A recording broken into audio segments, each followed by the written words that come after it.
58% of millionaires are doing something every expert calls stupid, paying off 3% mortgages instead of investing at 7%.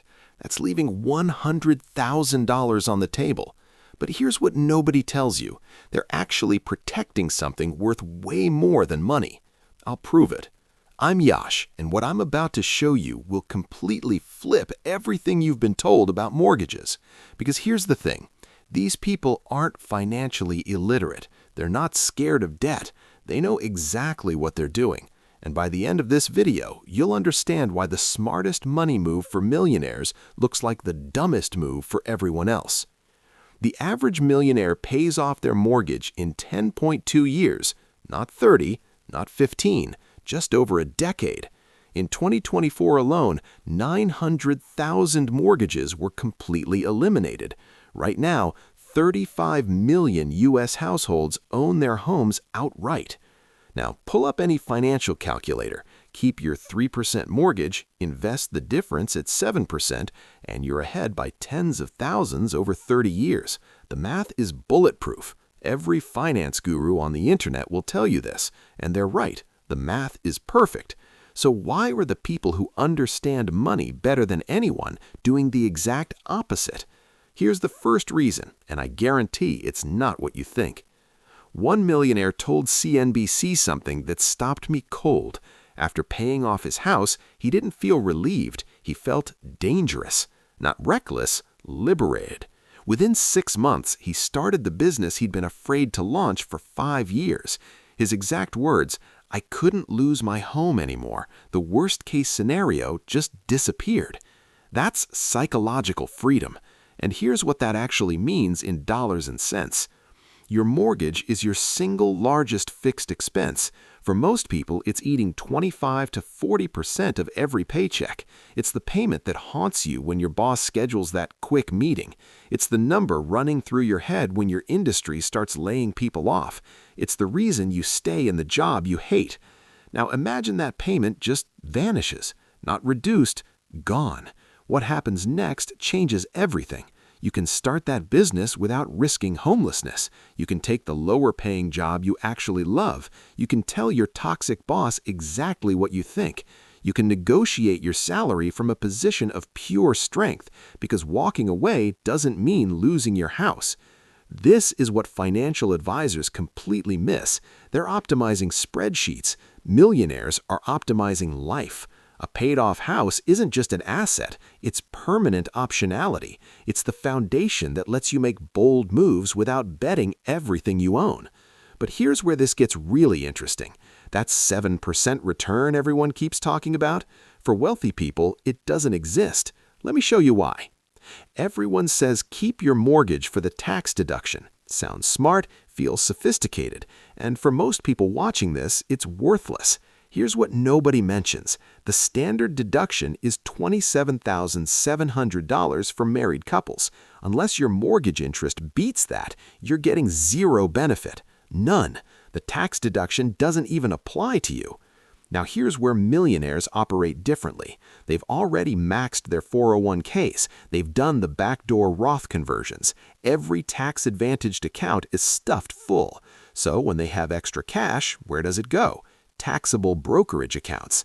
That 7% return in the calculator, after capital gains taxes, dividend taxes, and state taxes hitting 30% or more, they're keeping maybe 5%. Maybe. Suddenly, that guaranteed 3% or 4% mortgage payoff doesn't look so stupid. The math actually flips. But that's still not the real reason. If you're still watching, what I'm about to tell you is something millionaires will never admit out loud. It sounds elitist, it sounds unfair, but I'm going to say it anyway because it explains everything. Here's the truth. When your net worth is $100,000, an extra $5,000 is life-changing. That's 6 months of breathing room. That's security. But when you're worth $5 million, an extra $100,000 is nice, it's not nothing, but your life doesn't change at all. Millionaires hit a point where reducing risk beats maximizing returns. They've already won the game. Now they're just protecting the win. And here's something wild that nobody talks about. A paid-off home has become the ultimate status symbol among the wealthy. Forget the BMW, forget the Rolex. The real flex today is saying, I own my house free and clear. They're buying certainty as a luxury good, and they can afford it. Think about it this way. If you're worth $10 million and you pay off a $500,000 mortgage, you're trading 5% of your wealth for complete housing security. That's it, 5%. Most wealthy people make that trade in a heartbeat. And here's why.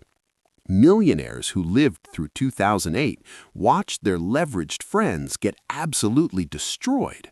They saw people lose everything because they couldn't make the payments when income dried up. A paid-off house is protection against that nightmare, and protection has real value. But now we need to talk about the uncomfortable part, the part that changes everything about this advice. And it's the reason most financial gurus won't tell you this truth, because it undermines their entire message. Ready? Here it is. Millionaires have diversified wealth. Their home represents maybe 10 to 20% of everything they own. Tying up $500,000 in a paid-off house? No problem. They've got liquidity everywhere else. Stocks, bonds, businesses, rental properties, cash reserves. The house is just one piece. But for middle-class families, home equity is often 60, 70, sometimes 80% of their entire net worth. That's a completely different game. You're not playing the same sport. Here's what actually happens that nobody explains. Millionaires aren't choosing mortgage payoff over investing. They're doing it in addition to investing. They've already maxed the 401k, already done the Roth conversions, already built the brokerage account, already invested in businesses and rental properties. The mortgage payoff happens after all of that. The order is everything. Let me say that again because this is critical. The order is everything. Ramsey Solutions studied this. 8 out of 10 millionaires invested heavily in their 401k. They didn't sacrifice retirement to pay off the house early. They did both. If you're asking yourself, should I pay off my mortgage or invest? The hard truth is you might not have enough assets to do both optimally yet. And that's completely okay. You're just at a different stage. But here's what's not okay. Paying off your mortgage while skipping retirement contributions. That's wrong. Paying it off with no emergency fund. Wrong. Keeping $15,000 in credit card debt at 22% while rushing to kill a 3% mortgage. Definitely wrong. The millionaire approach is sequential, not emotional. And that's what I'm about to give you right now. This is the framework. If you're serious about building wealth, screenshot this section because this is pure gold. This is exactly how to think about it. Step 1. Max your retirement accounts. At minimum, get the full employer match. That's free money. Ideally, you're hitting 15% of your gross income going into tax-advantaged accounts. This is non-negotiable. Compound growth over decades is too powerful to skip. This comes first, before anything else. This is your wealth foundation. Step 2. Build a 6-month emergency fund. High-yield savings account, instantly accessible. This is your defense against chaos. Without this, one job loss destroys everything you've built. You need this cushion before you even think about extra mortgage payments. Step 3. Destroy all high-interest debt. Credit cards at 18 to 25%, car loans above 7%, personal loans. This debt is actively killing your wealth every single day. A 3% mortgage is cheap money. A 22% credit card is a financial emergency. Kill the expensive debt first. Then, and only then, you attack the mortgage aggressively. Here's exactly how to do it. The bi-weekly payment hack. Instead of one monthly payment, you pay half every 2 weeks. That's 26 half payments per year, which equals 13 full payments instead of 12.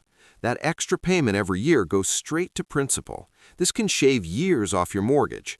And here's the beautiful part. You barely notice it in your budget because you're just splitting your normal payment in half.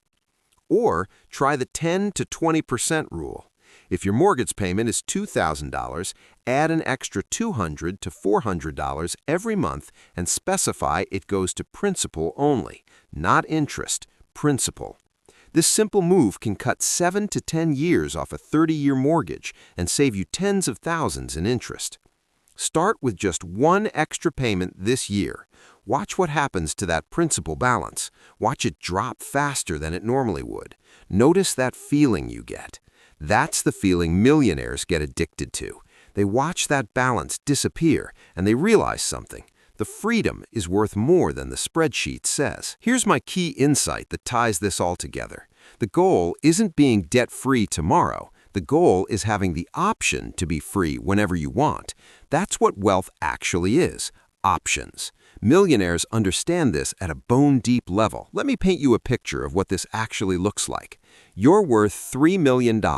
You've got $800,000 sitting in retirement accounts, $500,000 in a brokerage account, $200,000 equity in a business you own, $300,000 in a rental property, and a $600,000 mortgage on your home at 3.5%. You're already investing $50,000 every year across these accounts. Question: do you keep the mortgage and invest an extra $30,000, or do you pay off the house in 2 years? The spreadsheet screams keep the mortgage, but you pay it off anyway. Why? Because that $3,000 monthly payment represents about 4% of your annual spending. Eliminating it means you need $900,000 less in total retirement savings using the 4% rule. You just reduced your financial independence number by almost $1 million. That's the calculation wealthy people make that nobody ever explains. You're not choosing between investing and paying off the house. You already did the investing. Now you're choosing between slightly more money or significantly more freedom. And when you're already wealthy, freedom wins every single time. There's one more thing I need to tell you. When you have that much wealth, the math stops mattering as much as the psychology. Every month you make that mortgage payment, you're reminded that you owe someone money. Every single month, even if it's cheap money. Even if the math says keep it. That psychological weight has a cost, and at a certain level of wealth, removing that weight is worth the small financial opportunity cost. Millionaires aren't making emotional decisions. They're buying freedom with money they've already secured everywhere else. They've already won the investment game. Now they're playing the freedom game, and you can't win the freedom game with a mortgage hanging over your head. So, here's what you need to understand. Millionaires pay off mortgages early for psychological freedom, for reduced risk, and because they've already maxed out every better opportunity. It's not financial illiteracy. It's not debt fear. It's not bad math. It's a calculated move from a position of strength. The real lesson isn't copying what millionaires do. It's understanding why they do it and where you are on that same path. They're operating with different constraints, different priorities, and a different relationship with risk than someone still building wealth, and that's perfectly fine. Your job isn't to be them today. Your job is to understand the path they took so you can walk it yourself. Your mortgage isn't your enemy, but it's not your friend either. It's a tool. And millionaires know exactly when to put that tool down, when it stops serving their goals and they have enough resources to make that choice without sacrificing their future.